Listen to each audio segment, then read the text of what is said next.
Fred Vasseur freezes in front of the data screens at the end of FP1 in Austin. He looks again. Something inside Hamilton's Ferrari doesn't match the model. He walks toward the car, asks the engineers to stop, and checks the rear diffuser himself. What he finds is not a fault, it's proof of why Lewis Hamilton is still the master of control in Formula One. The Texas sun burned over the circuit of the Americas like a furnace, and the air inside the garages shimmered with heat. 60 minutes of practice, that's all any team would get before their setups were locked for the sprint weekend. No second chances, no extra testing, no space for mistakes. As the engines roared to life for FP1, Lewis Hamilton rolled out of the Ferrari garage with a calmness that contrasted the chaos around him. While others rushed through procedures, he was precise, almost surgical, studying every vibration through his gloves. The man who had conquered Austin 5 times before was back in his element, and everyone in that paddock knew that when Hamilton feels at home, something special tends to happen. As the session began, telemetry engineers in the Ferrari pit wall leaned closer to their screens. The SF-25, a car often described as unpredictable, looked unusually composed under Hamilton's control. Corner entries were cleaner, mid-corner balance tighter, and his exit speeds through turn 11 were the highest Ferrari had recorded all year. Yet, hidden within those numbers was something that didn't quite make sense. The airflow readings across the rear floor were showing a stability curve beyond design specification. The data suggested that the car's rear end was more aerodynamically efficient than in the simulator models. To the untrained eye, it was meaningless noise. To Fred Vasseur, it was a clue, the sort that makes an engineer stop breathing for half a second. He ordered the session's data to be isolated, and the team replayed Hamilton's laps frame by frame. Every braking zone, every throttle transition, every steering correction was mapped. The result was astonishing. The downforce consistency Hamilton was generating didn't come from an aerodynamic tweak or setup change, it came from him. Through micro-adjustments on the brake pedal and subtle modulation of throttle pressure, Hamilton was managing the airflow beneath the car in a way no simulation could predict. He wasn't following the model, he was rewriting it live on track.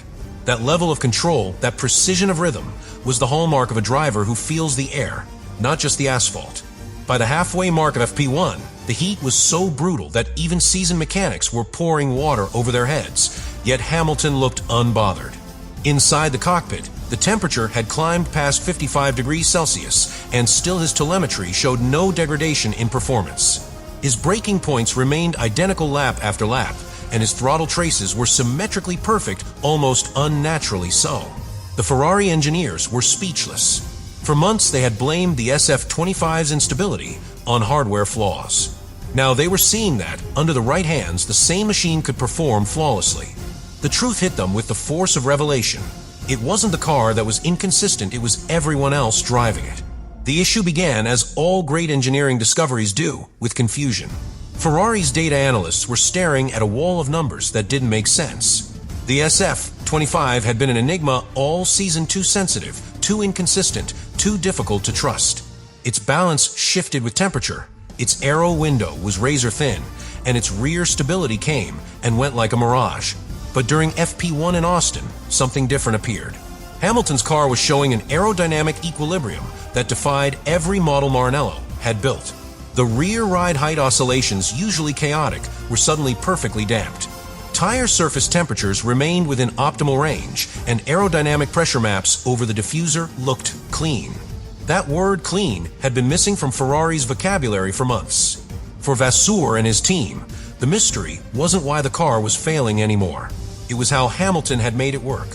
When Ferrari engineers overlaid Hamilton's telemetry onto Leclerc's, the revelation was immediate. The car was the same, the driving was not. In every braking zone, Hamilton's inputs traced smoother, longer curves. His braking pressure decreased gradually, avoiding the aggressive spikes that destabilized the rear. At the apex, his steering corrections were minimal, almost invisible to the naked eye. And yet the lap time didn't come from caution, it came from control. Where Leclerc's Ferrari darted nervously into corners, Hamilton's seemed to glide through them. His technique wasn't about attacking the limit, it was about reshaping it. That distinction, subtle, elegant, almost invisible, was the heart of what Vasseur had discovered. Hamilton had not adapted to the SF-25, he had reprogrammed it through touch, timing, and trust. Inside the garage, the discussion turned from disbelief to fascination. The engineers began examining microdata, the kind usually ignored between simulations. They noticed that under Hamilton's control, the SF-25's rear aero platform behaved as though it had gained stiffness, even though mechanically it hadn't changed.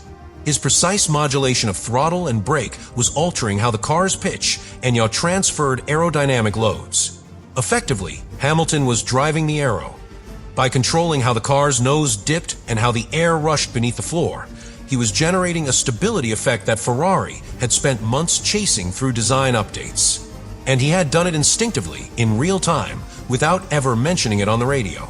Vasseur, listening quietly from the pit wall, realized this wasn't luck, it was genius disguised as routine.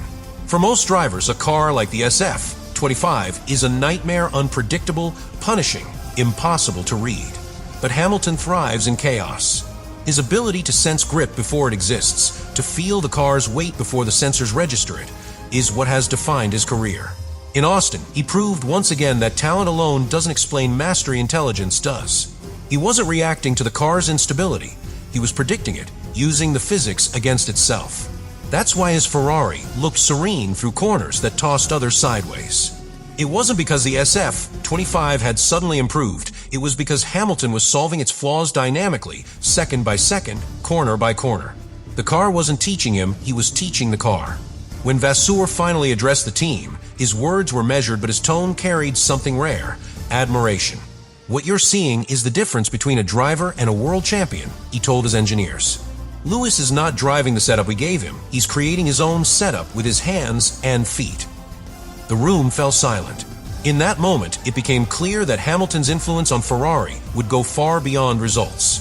He was changing how the team thought about performance. He was showing that the solution to a technical problem could come not from simulation, but from intuition. In a sport where data rules everything, Hamilton had reminded everyone that sometimes feeling still trumps mathematics. When the data finally reached the engineers' screens that evening, the Ferrari garage turned into a laboratory. Every detail from Hamilton's FP1 laps pedal traces, steering angles, aero loads, brake temperatures was pulled into a live simulation model. The result was nothing short of astonishing. Under Hamilton's control, the SF-25's aerodynamic behavior was smoother, more stable, and more predictable than any run recorded that season. The airflow across the underfloor was laminar, almost perfect in a car notorious for turbulence. To the technical staff, it felt like seeing a wild animal suddenly tamed. But there was no software fix, no clever hardware solution. The variable that changed everything was human. Lewis Hamilton had, through instinct and precision, done something the simulations could not: make an unstable car behave like a balanced one. Ferrari's senior aerodynamicist compared the FP1 telemetry to the baseline simulation. The difference was visible instantly. During heavy braking in turns 11 and 12 of the circuit's most demanding sections, Hamilton maintained a consistent aerodynamic load that prevented the front of the car from diving. By easing off the brake pedal earlier and rolling more momentum into the corner, he allowed the car's floor to stay within the optimal aerodynamic window. That technique effectively reduced the pitch variation that had been ruining Ferrari's balance all season. The engineers had spent months trying to fix it with mechanical stiffness and suspension geometry. Hamilton had solved it with timing. As one engineer said quietly during the meeting, he's doing with his feet what we've been trying to do with carbon fiber.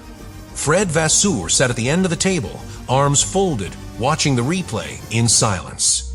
The video feed showed Hamilton's onboard footage synced with live telemetry, his steering smooth, the throttle inputs seamless, the car flowing like water.